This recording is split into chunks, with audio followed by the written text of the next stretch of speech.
So without further ado, I'd like to introduce Dr. Kott from the Army Research Lab to talk about some of the exciting things going on there, and then we'll get on with today's efforts. Dr. Kott, thank you.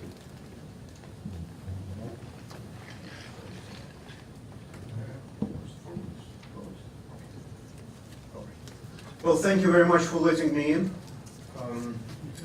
It's an interesting opportunity to discuss some of the ideas on modeling and simulation and how it relates to cyber force. For those who don't know me, I am Alex Kott. I currently I lead a division at the Army Research Laboratory. It's called Network Science Division. A large fraction of the work we do there has to do with cyber, ranging from 6-1 research all the way to practical 24/7 operational responsibilities. And I should mention that some of you might know me from my DARPA days. I was a PM at DARPA, and before that I spent a number of years in R&D industry. So I have a fairly varied background that goes well beyond the Army perspective. What I am going to do first, I will actually introduce my organization. I think I owe it to my organization because very often people don't know what Army Research Lab is or what ARL stands for. We are somewhat a parallel organization to a better known Air Force Research Lab and Naval Research Lab. We do have some differences. Much of our work is more with 6-1 flavor and early 6-2, more so than perhaps NRL and AFRL. Our director likes to say that we need to look 30, 40 years forward and making today's Army and the next Army obsolete. Next Army obsolete, that's a slogan that tends to cause all kind of negative reactions, but we stick to it. Next time we're making it obsolete as well. We are within a complicated structure within the Army Material Command, within which there is a Research Development and Engineering Command, and we are the kind of 6-1, 6-2 broad research organization within that team of R&D organizations. And we're primarily located around Adelphi, Maryland, and Aberdeen, Proving Ground, Maryland, although we have a very large number of other smaller locations, including a number of international locations. And with that, I will move forward. So the thing that I really wanted to talk about was a taxonomy of cyber modeling and simulation. I think it's very important in order to get our heads around what this cyber modeling and simulation should be and how it can help us to actually build some sort of a model of the modeling. And a very good model of a particular research and development and technology field is a taxonomy of that field.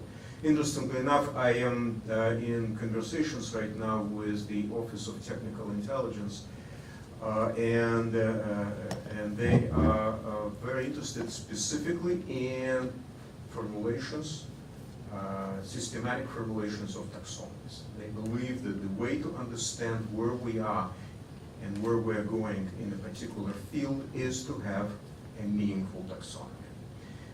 And a meaningful taxonomy is hard to generate. I made an attempt a few years ago to generate such a taxonomy from the first principles, and by essentially stating what the primary problem of cybersecurity is. And I formulated it in the following way. It's essentially a study and optimization of relations between three things: policy, attacker, and defender. Policy, attacker, and defender.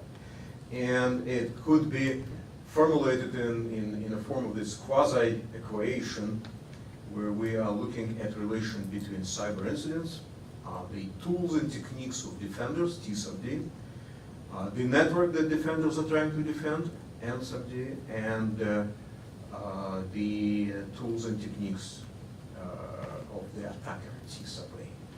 I'm not saying that we can possibly find an equation, actual equation of that sort, definitely not, but this is the most general, most abstract form of any model that has to do with cybersecurity, in my opinion. It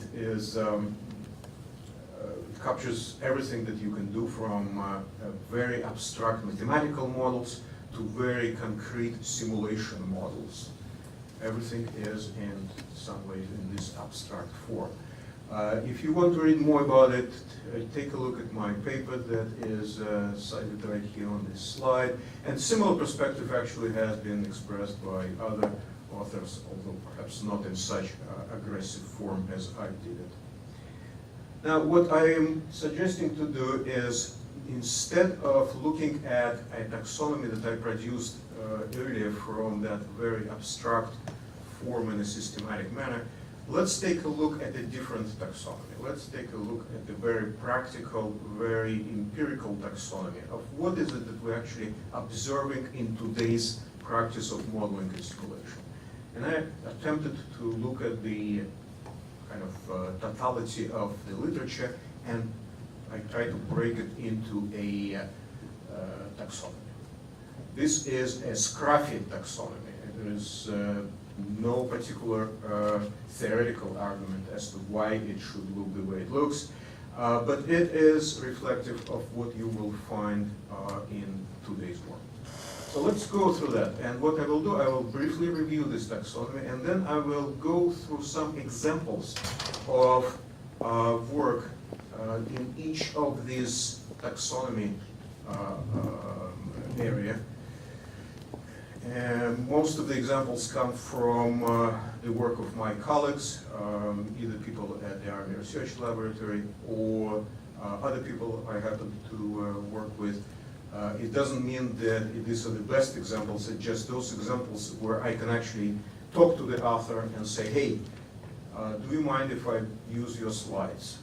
So that's a very pragmatic reason why some things are brought here as examples. So let's go through this taxonomy. In no particular order, with very slight order, attempted order, I would say. One of the most common is, of course, the emulation type models, often including some elements of simulation. They often include actual hardware or virtual machines, actual software very often, actual humans, and so on. This is emulation of a particular network of interest, more so than simulation. Arguably, cyber ranges are all fall into this category. They are very useful for many purposes, particularly for training. They also can be used to some extent to evaluate technical solutions, although you don't get necessarily a lot of repeatability from use of these emulation-based approaches. And especially when you have to use real humans, which is very expensive, so you don't repeat it very often. And therefore, insights are somewhat limited. For example, when you use real humans, you get a high fidelity solution because it's a real human. Unfortunately, you get no insight into what happens in the brain of that human. The next bullet here talks about training-focused simulations, which are generally limited, not all, but generally limited to presenting to the human trainees some effects of a cyber attack, for example, or cyber defense, without actually modeling the underlying processes of how malware, for example, interacts with the system, with defenses, and so on. The focus is on presenting believable and clear and educational picture to the trainees. That's very useful, very important form of simulation and of particular importance to the development of the cyber mission forces. And next bullet talks about modeling and simulation that focused on human cognitive processes, on human cognitive processing with cyber events and their perception of situation. I will bring a couple examples of those type of models and simulations. The next bullet talks about modeling and simulation of attack, progression, and malware propagation. The bulk of this type of approaches use either attack graphs in various incarnations or epidemiology type approaches, generally some variation on the vulnerable, susceptible, infected, recovered model. The next bullet is about abstract wargaming. You find a fair amount of this kind of models and simulations in academic literature. There, game theorists apply game theoretic approaches to modeling the conflict between cyber adversaries. These type of models tend to be abstract to the point that it's not clear that they really refer to anything specifically cyber. You could argue that these kind of models could be applied to a variety of other phenomenology. But they are also useful to give some insights on how one would attack and defend at a large scale, typically at a strategic level. An interesting emerging form of modeling is based on modeling specific business processes. I will bring one example that I'm well familiar with, somewhat familiar with. And here the differentiating feature is that the model is based on actually modeling business processes of defenders, business processes of attackers to the extent we know them and can model them, and of course on a model of the infrastructure that is being defended. Somewhat aside are statistical models of cyber events. Their cyber processes are, in this case, are represented as some sort of statistical equations, for example, Python processes, and then coefficients are derived or learned from training data sets. Of great importance are two other classes of models which are not specifically cyber models, but they are very relevant and useful as supporting technologies. And these are the physical system models to support modeling, particularly of cyber physical events, SCADA, cyber defense, and so on. And the second large class is, of course, network simulation models. They are often used as underlying technology or partially underlying technology, particularly in emulation type models. They themselves are not cyber modeling and simulation, but they're important components and supporting technologies of such cyber modeling and simulation. So let me very quickly go through a few examples. None of them are intended to really give you a lot of technical information, but just give you an example of what people do in each of these areas. And I will not cover all the areas, but a few of them. A particularly vulnerable element in any cyber scenario is, of course, the humans. Humans are very often the weak links, and therefore it's important to model and simulate human user vulnerabilities to various cyber attacks. And in this particular work, you can look up details in the paper, which has been presented at COCSIMA in March. The authors are taking a look at individual personalities, personality traits, and try to model how those personality traits influence behaviors of cyber users, of users within cyber systems. To some extent, it also applies to cyber analysts. And they're using a fairly well accepted approach to modeling personalities using so-called Ocean system, 5 characteristics: openness, conscientiousness, extraversion, agreeableness, and neuroticism. Yes, folks, we all have some degree of neuroticism, even you. And you can actually measure them using certain tests, And then the intent is to use these numbers, these 5 numbers, to characterize how people will respond to certain cyber-relevant situations. For example, susceptibility to phishing attacks and so on. And the results in this paper show that you can actually get some quantitative results, which then could be used for a number of purposes, such as characterizing risk to an organization based on personalities of people who are in that organization, perhaps in training and selecting people for certain positions and roles.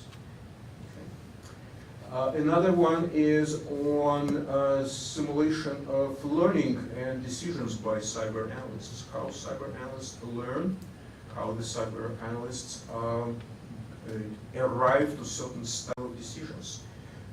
And in this model, there is the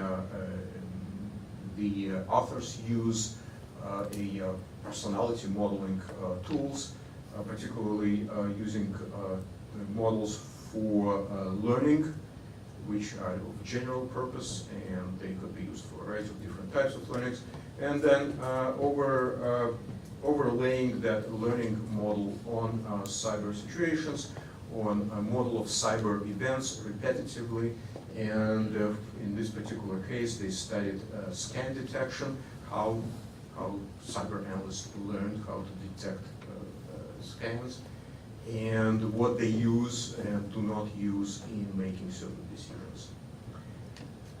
Again, it's not my intent to tell you exact technical details here. I would just give you some pointers to representative samples. I spoke about training-focused simulations. Here's one example. This is for cyber training, for cyber effects in tactical ground battle. This is very army-oriented, and it's called COBWEB, Cyber Operation Battlefield Web Service. It is a piece of software that gets inserted between the simulation networks such as HLA and so on, and a tactical network, actual fully emulated tactical networks with applications such as Army FPCV2. And the purpose of this software, COBWEBs, is to obtain from a trainer a definition of the effect that the trainer wants to present to the trainee, and it will somewhat faithfully and accurately present that effect to the trainee. And then trainee can learn what to do in this kind of situations, trainee can react to this kind of situation, the trainee can try to develop certain ConOps, how to deal with certain cyber situations and so on. And I will not go into too many details. One example would be that it's possible to do with this kind of simulation system is to present to the commander an incorrect picture of the battlefield, distorted picture of the battlefield, and see how well he is able to detect that something is wrong and how he is going to cope with that situation. And it apparently is an interesting enough tool that it has received not one but several Best Paper Awards at the Simulation Interoperability Workshop. The next example I want to bring is an example of an epidemiology type approach. This one was used to model and simulate the processes of cyber maneuvers in tactical mobile networks. Again, I'm not going to talk too much about technical details, but it tries to measure the effect of agile maneuvers, such as patching certain software on certain nodes. It uses a susceptible, infected, recoverable type model for propagation of the malware through the network, and derives optimal policies for dealing with this kind of attacks using cyber maneuvers. And it turns out that there are in fact certain effective policies that you can use and some very ineffective policies that you might want to use. In another example, this example is about emulation type models. Here, it is an interesting combination of emulation and simulation. It uses actual software such as FBCD2 and others relevant to the Army. The mobile network is simulated, which is simulated with a fair degree of fidelity, allowing node mobility effects, propagation and interference losses, simulation of MAC layer, and so on. And therefore, it is very suitable for kind of realistic battle portrayal in this kind of combination of emulation and simulation. In this particular paper that is cited here, it was used to study technical approaches to how to migrate virtual machines from one physical machine to another within a network. Turns out that such migrations are very easily detectable by the adversary, and encryption and tunneling does not help at all. You can still detect what's going on. You can still make reasonable inferences about what we are trying to do. So very open to the adversary if he has some ways of listening on our networks, in spite of encryption, of course. And the particular technical approach that was studied here was to try to use certain chaffing methods to hide this migration and make it less visible and less detectable to the adversary. The specific technical results are not particularly important here. This is just an example of an emulation plus simulation-based method. This one is a work by wonderful folks, some of whom are here in this room. And this is a very interesting one. This is an example, in my view, and the authors might disagree, of a modeling system based on modeling business processes. Business processes seem to be the heart of the approach here. Jackson Ludwig is right here in this room, so if you want any details and his comments on how badly I misrepresent his work, you can ask him directly. But here it is a very impressive and very capable in many respects model, which is based specifically on modeling the mission for essentially business process modeling for both attacker and defender, as well as infrastructure modeling, and then playing those business processes against each other. So there is an element of wargaming here, automated wargaming, and it's based largely on a business model. A very impressive work. So far, I would say it is kind of a sui generis. It's a class in itself. But I think we will see a lot more of this type of models evolving and appearing in the future. And let me bring another example of a model which is also based on modeling business processes of attackers and defenders. But in this case, an interesting issue has been addressed. In modeling business processes, and actual enterprise infrastructure, one of the biggest problems, perhaps the biggest problem, is this is very expensive. This is very expensive, especially if you have to maintain it, especially you have to continually change it as the enterprise itself changes and its business processes change.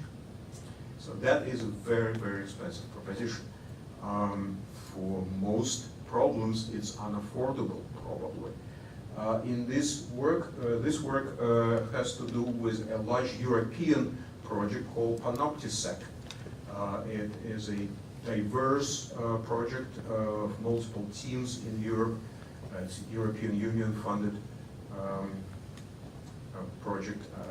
I don't know how Brexit will affect it, but for our purposes, what's important about it, that it has elements of that approach that I call business process modeling approach. And what's interesting, they have attempted here to derive the model automatically from observation of the traffic. So they observe the traffic on actual enterprise, and they derive the model of the enterprise from that traffic. That, to the extent that it's actually possible and accurate, that would be a very important solution that we need to learn from. And I will skip technical details.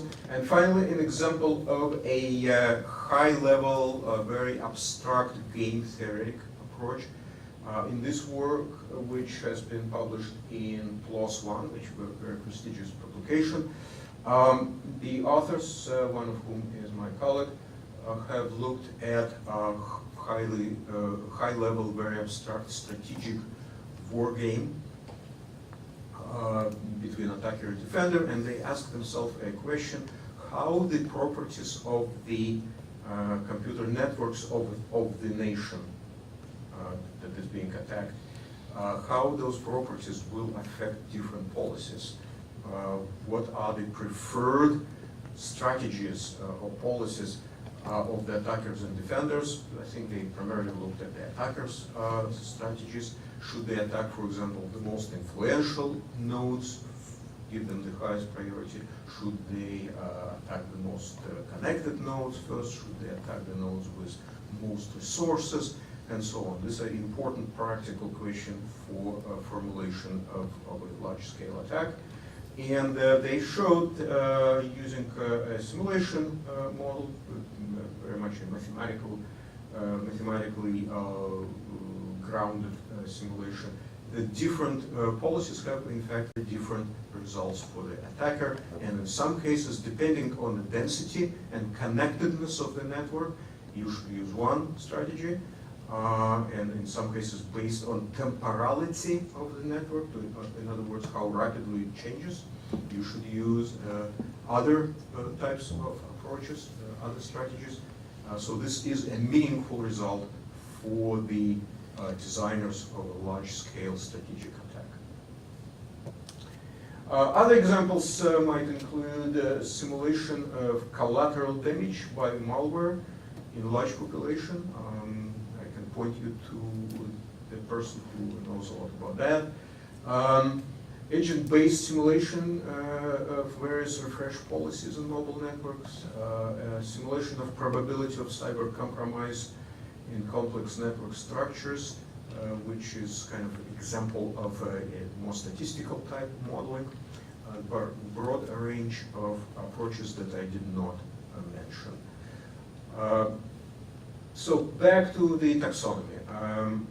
I will fully admit that it's probably incomplete, and you may have a better taxonomy. I offer this one as my contribution to starting a conversation on what would be a useful, meaningful, and helpful taxonomy of modeling and simulation that actually helps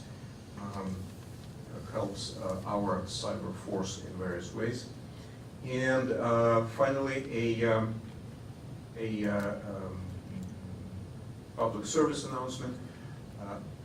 Along with a number of my colleagues, I am a guest editor of an upcoming issue of the Journal of Defense Modeling and Simulation. It will be focused entirely on cyber modeling and simulation. And if you would like to submit a paper, this is an excellent opportunity to contribute to what promises to be an interesting, diverse, and informative journal issue.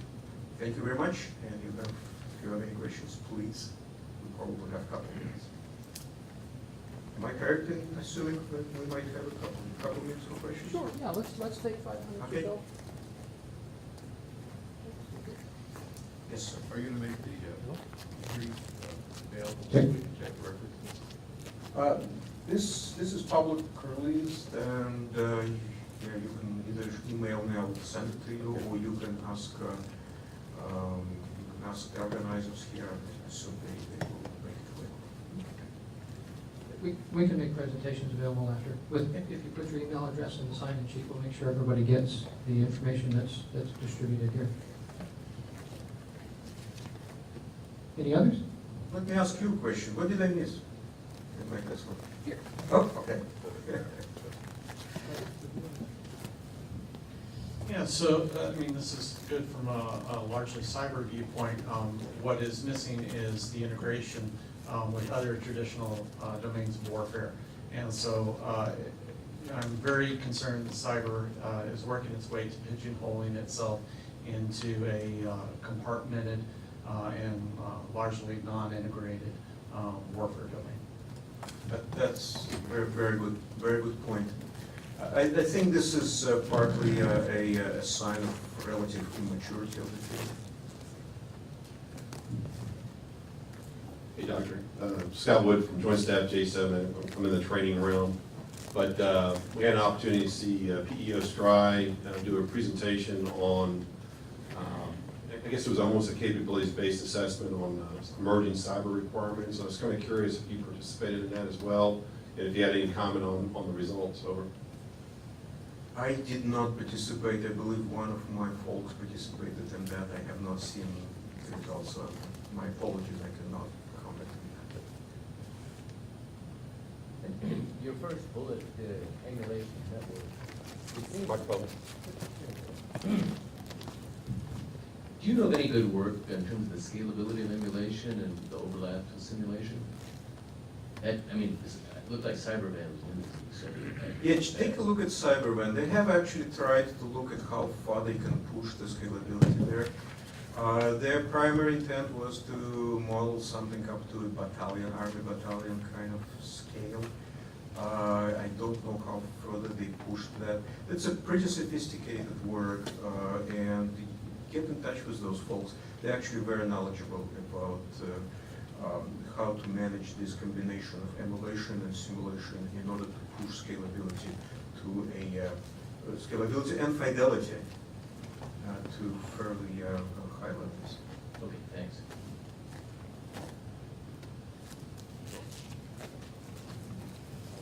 So in your taxonomy, where would you put traffic generation?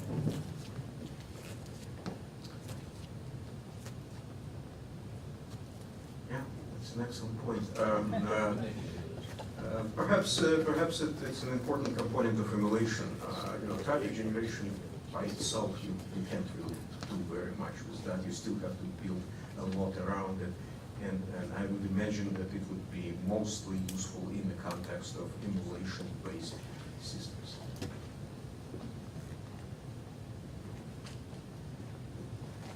One more. Well, to follow on to Fuzzy's question, I heard somebody mention recently that cyber could be the way they represent things like weather, an ancillary component to real simulations. And I was wondering if you've seen anything like that, or people talked about it being sort of complementary to the big war-fighting simulations. Yeah, definitely. I heard that. I think it's still very unclear how to make it really helpful. Again, as was mentioned just a second ago, we do need a lot more integration with conventional warfighting simulations, and it's not entirely clear how to do this in a reasonable way. One of the reasons why we do most of the work in cyber modeling simulation is done in isolation is it's so hard to do even in isolation, so let alone in integration with other domains. Again, relative immaturity of the field. Maybe I shouldn't use the word relative, immaturity of the field. Thank you very much. So, at the sort of start, Well, this is the last one. Okay, so with the training focused simulations, you explicitly say that you're presenting to human trainees the effects of a cyber attack without modeling the underlying process. So where would, on your taxonomy, would you have trainings where you do model the underlying process or trying to train people to? Yeah, fair. Most likely, it would be some sort of an emulation-based model. I have not seen very salient examples of the type of model that you mentioned. It clearly could exist. Somehow I didn't stumble into many of them. So this is primarily for the purposes of making clean differentiation for taxonomic purposes. Fair, that could be that intermediate case. Thank you very much. Thank you, Jeff.